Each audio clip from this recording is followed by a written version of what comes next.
নামাজে বায়ু আটকে রাখলে নামাজ হবে কিনা, কিংবা নামাজে বায়ু বের হয়ে গেলে তখন কি করবেন।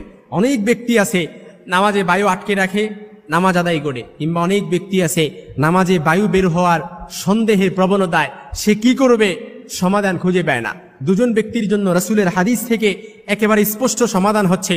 প্রথম হাদিসটি সহিহ বুখারী ও মুসলিমে এসেছে, দ্বিতীয় হাদিসটি নাসাইর বর্ণনা এসেছে। রাসূল সাল্লাল্লাহু আলাইহি সাল্লাম দুজন ব্যক্তির জন্য করণীয় বলে দিয়েছেন। প্রথম ব্যক্তি হচ্ছে নামাজে বায়ু আটকে রাখলে নামাজ হবে কিনা।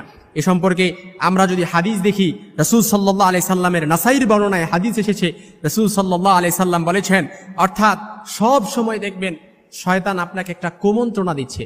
আপনার মনে হচ্ছে আমার অজু মনে হয় নষ্ট হয়ে গিয়েছে, আপনার মনে হচ্ছে অজু মনে হয় নাই, এরকম সন্দেহ প্রবণতা সব সময় আপনার ভেতরে কাজ করে।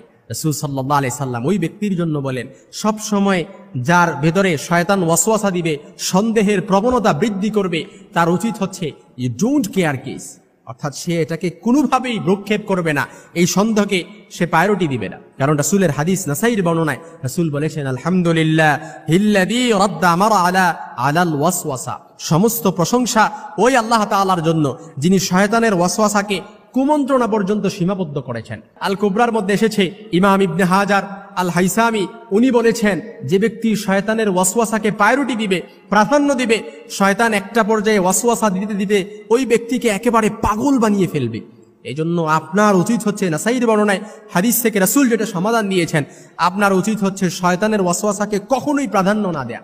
এক্ষেত্রে আপনি নামাজে বায়ু আটকে, প্রস্রাব পায়খানা আপনার খুব প্রচুর বেগ, আপনি যদি এটা নিয়ে শুরুতে এটা বেগ হয়েছে আপনি এটা নিয়ে নিয়ত করেন তাহলে মাকরু হবে, কিন্তু আপনার উচিত হচ্ছে এটা শেষ করে তারপর নামাজ নিয়ত করা। কিন্তু নামাজের মধ্যে যদি এরকম হয়, আপনার উচিত হচ্ছে নামাজটা শেষ করা।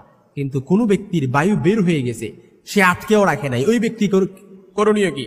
সহিহ বুখারী ও মুসলিমের মধ্যে হাদিস এসেছে, রাসূল সাল্লাল্লাহু আলাইহি ওয়াসাল্লামের স্পষ্ট হাদিস, লা ইয়ানসারিফু হাত্তা ইয়াসমাআ সাউতান আও ইয়াজিদা রিহান, অর্থাৎ কোনো ব্যক্তির যখন বায়ু বের হয়ে যাবে, সে কিভাবে বুঝবে, সে কিভাবে নামাজ সে ছাড়বে, কিংবা অজু করে আসবে না নামাজ কন্টিনিউ করবে। তার উচিত হচ্ছে সে প্রথমত শিওর হবে যে তার অজু নষ্ট হয়েছে কিনা, কিংবা অজু ভাঙছে কিনা। সে শিওর হওয়ার জন্য কি, সেজন্য শব্দ শোনা কিংবা গন্ধ পাওয়া পর্যন্ত সে নামাজ ধরে রাখে। অর্থাৎ আপনি শব্দ শুনছেন কিংবা গন্ধ পাইছেন, সাথে সাথে নামাজ ছেড়ে দিতে হবে। কোন অবস্থায়? আপনি যদি 10 কাতার মুসল্লির সামনেও আপনি নামাজ আদায় করেন, সাথে সাথে নামাজ ছেড়ে দিতে হবে।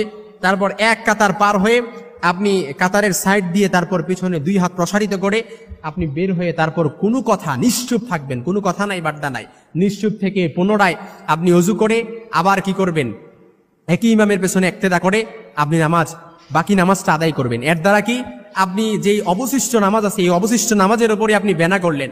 তাহলে যেই রাকাতটা আপনার ছুটেছে, শুধু নামাজ শেষে ওই রাকাতটা পড়লেই আপনার পরিপূর্ণ হক আদায় হয়ে যাবে। কিন্তু যদি আপনি এই নামাজে আপনি যদি ইক্তেদা না করতে পারেন, এই নামাজের উপর যদি আপনি বেনা না করতে পারেন, তাহলে পুনরায় আপনি একা একা পরিপূর্ণ সালাত আদায় করতে হবে। এক্ষেত্রে আপনার উজু বায়ু বের হয়ে গেছে, কখন আপনি ছেড়ে দিবেন? যখন আপনার গন্ধ পাবেন কিংবা আপনার মনে হবে যে আপনার বায়ু বের হয়েছে কিংবা শব্দ পেয়েছেন, তখনই আপনি নামাজ ছেড়ে দিয়ে আপনি বের হয়ে যাবেন। কিন্তু বের হওয়ার কোনো স্কোপ নাই। আপনি দেখা গেছে পেছন দিক দিয়ে যদি আপনি সব মুসল্লিকে ডেঙ্গিয়ে যান, তাহলে অনেক মুসল্লির নামাজে ব্যাঘাত ঘটতে পারে। এক্ষেত্রে আপনার জন্য করণীয় হচ্ছে, যদি একেবারে সর্বশেষ আপনি না বের হইতে পারেন, আপনি যে অবস্থায় আছেন ওই অবস্থায় আপনি দাঁড়ানো অবস্থায় থাকলে আপনি দাঁড়িয়ে থাকবেন, কিংবা রুকু অবস্থায় থাকলে আপনি রুকু অবস্থায় থাকতে হবে, কিংবা সিজদা অবস্থায় থাকলে আপনি সিজদা অবস্থায় থাকতে হবে। আপনার যে বিষয়টা আপনি উঠে আবার বসে থাকবেন, বিষয়টা কিন্তু এরকম করা যাবে না। কারণ যে অবস্থায় আপনার ওযু ছুটছে ওই অবস্থায় আপনাকে থাকতে হবে, যদি আপনি বের না হতে পারেন।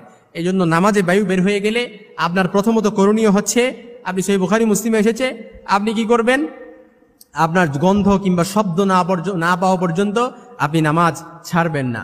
আর যদি নামাজ আটকে রাখেন, নামাজে বায়ু বের না হয়েছে, আটকে রাখছেন, ওই ক্ষেত্রে করণীয় কি, আপনাকে শয়তান যে ওয়াসওয়াসা দিচ্ছে, কুমন্ত্রণা দিচ্ছে, ওই কুমন্ত্রণা পর্যন্ত এটা সীমাবদ্ধ রাখেন। তা না হলে ইবনে হাজার আল হাইসামি উনি লিপিবদ্ধ করেছেন আল ফাতহু আল কিবরি ফিকহার মধ্যে, উনি লিখেছেন যে কোনো মানুষ যদি শয়তানের ওয়াসওয়াসাকে প্রায়োরিটি দেয়, একটা সময় শয়তান তাকে পাগল করে ফেলবে।